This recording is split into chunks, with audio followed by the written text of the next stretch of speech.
Alors, si vous avez lu votre cours, quand deux suites sont adjacentes, on obtient une propriété, c'est qu'elles vont converger, et en plus, elles convergent vers la même limite. Donc ça, déjà, il faut le rappeler, parce que ça prouve une partie de l'affirmation. Montrer que les deux suites convergent, c'est parce qu'elles sont adjacentes. En fait, la seule chose à prouver ici, c'est que la valeur de cette limite commune, c'est racine de AB. Donc, on va déjà rédiger ça. Donc, comme elles sont adjacentes, on sait qu'elles convergent vers une même limite L. Donc maintenant, on veut montrer que L, c'est racine de AB. Bon, ça, c'est une combine classique quand vous avez des suites récurrentes.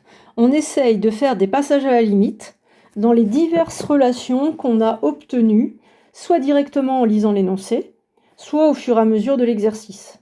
Donc là, qu'est-ce que vous avez comme relation? Vous avez toutes vos relations de récurrence. Par exemple, un plus 1 égale 2un Vn sur un plus Vn.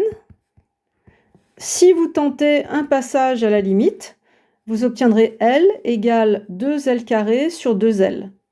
Et donc vous obtiendrez L égale L, ce qui n'est pas faux. Alors, j'abuse, hein. Là, quand je vous dis de faire un passage à la limite, il faut faire gaffe. Il faut faire un passage à la limite, mais il faut que ça soit possible. Donc là, quand je dis que ça tend vers 2L, et que la fraction tend vers 2L carré sur 2L, ça ne marche pas si L vaut 0. Ou si L... voilà. Donc, de toute façon, même quand je fais un test pas rigoureux, je vois que ça mène à rien d'intéressant. Même chose pour Vn plus 1. Vous avez la relation Vn plus 1 égale 1 demi de un plus Vn.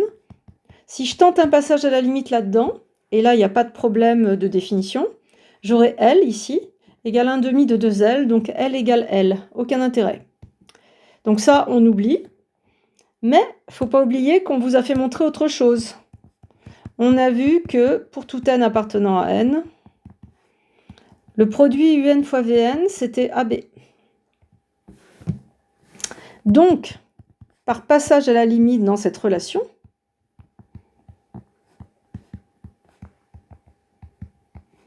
on en déduit que L carré égale AB. Donc L, deux possibilités, racine de AB ou L égale moins racine de AB. Il faut expliquer pourquoi c'est pas moins racine de AB. Eh bien, pour tout n appartenant à n, un il est supérieur ou égal à 0, strictement même. Donc, passage à la limite. Dans une inégalité stricte, les inégalités deviennent larges. Attention.